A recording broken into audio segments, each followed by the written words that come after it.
Hello, I'm Mike Loder and welcome. Today we're discussing translation with the translation experts. I'm joined by Polaron's director Eva Hussain as well as Dominic Carter and Marcus Mazzocchi. Welcome to the show. Hello. Now, let's get into it. Dominic, I'll start with you. What exactly is translation and what are the hallmarks of a good translator? If you can run us through that.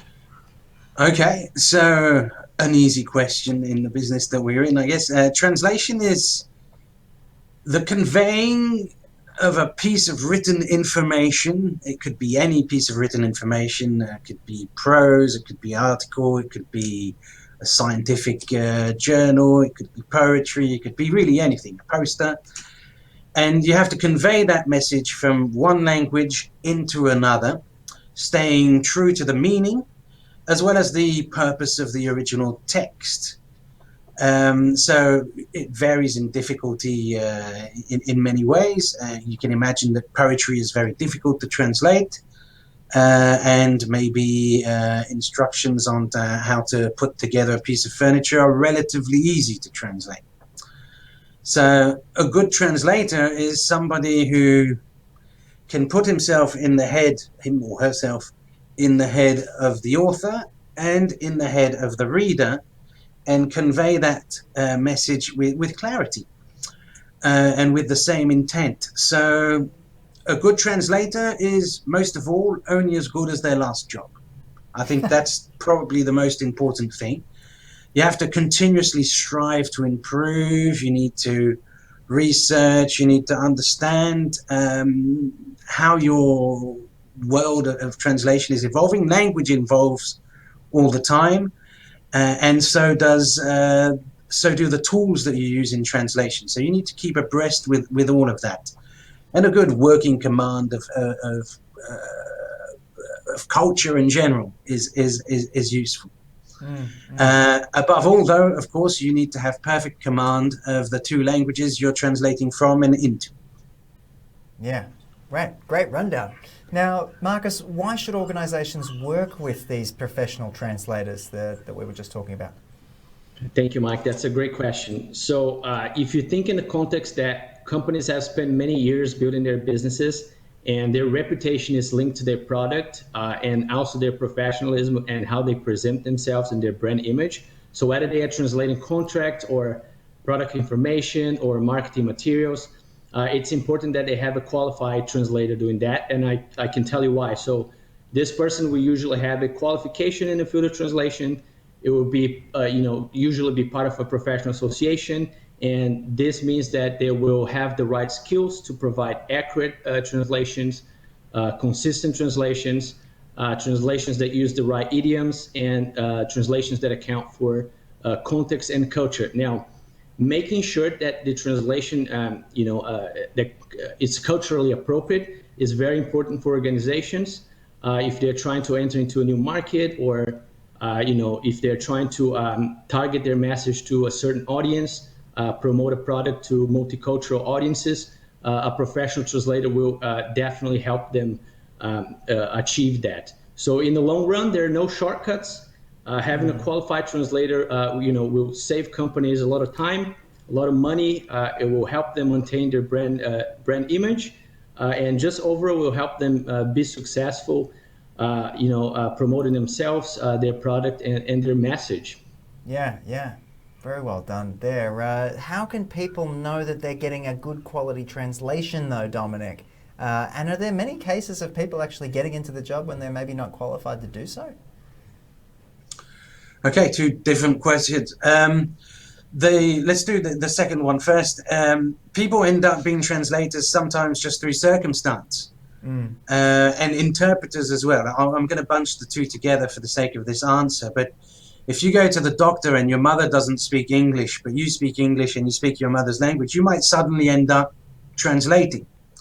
And for many, many reasons, you shouldn't be. So that can happen, and then there's no great control over qualifications to do jobs. So you are probably best off, and this segues into the answer to about the quality. You're probably best off relying on companies that provide language services because they do the work of weeding out good translators from bad translators, and so on and so forth.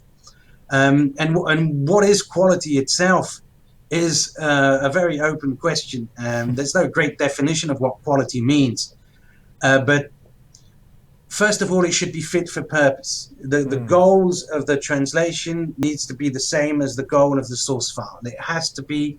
It makes no sense to translate otherwise. Another good thing is it needs to read like it's not a translation. It needs to read like it was written in the language that you're reading. Otherwise, it sounds clunky, and it might be unuseful as a document.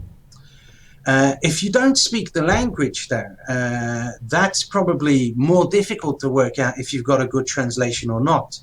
So again, I go back to this idea that you should probably trust a reliable language services provider to cover most of that for you. But there are still some things you can do. If, let's say, you've ordered a translation into 10 languages, you can print out the 10 languages, look at them side by side, and go, do they look the same? Is there the same number of paragraphs everywhere? There were 5 bullet points in this paragraph in English. There should be 5 bullet points in Hindi and 5 bullet points in Arabic, and so on. So visually, you can do that. You can also look at numbers.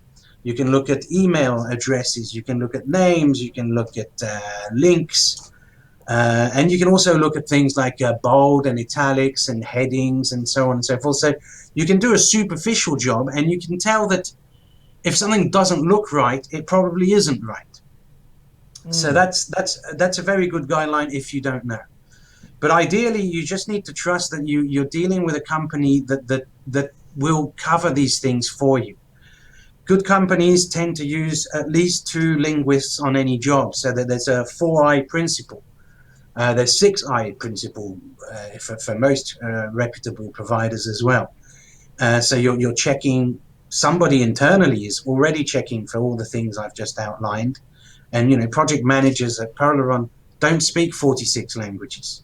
They might speak 2 or 3, some 4 or 5, but they don't speak 42. So you find ways to make sure that you can keep an eye on things to make sure that they are on track. It's a bit of challenging detective work that goes into it. Marcus, what's one of the most challenging translations that you've ever worked on in your experience?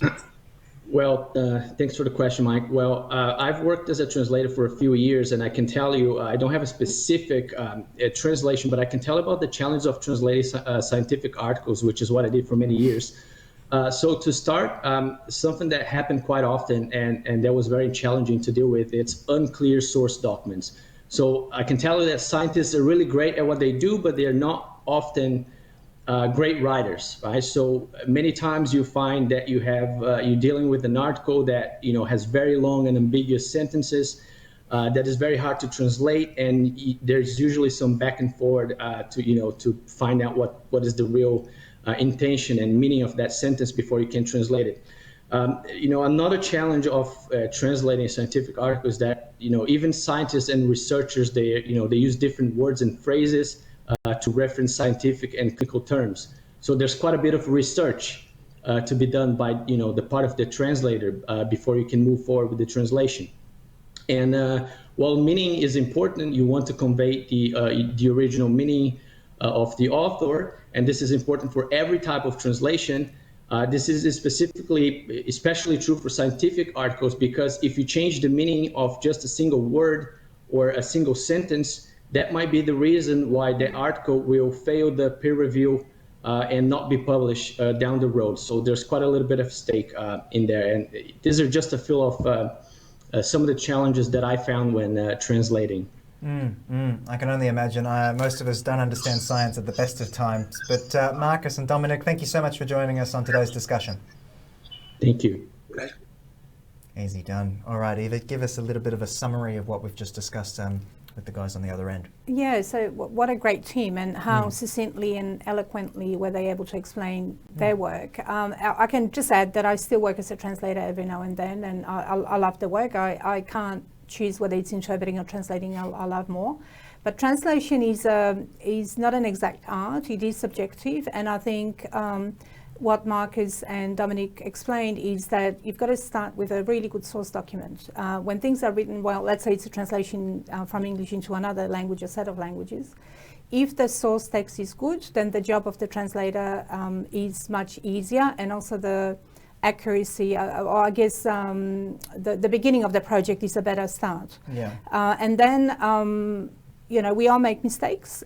If you write a brochure in your organization, you can't just give it to one translator and hope it'll give justice to your text. So it's very important to have it checked by at least one other person. At Polaron, we have several levels of checking, and that is because if you have anything that you publish, or you're going to make informed decisions about, or you're going to use in the community, it is really very important to get it right.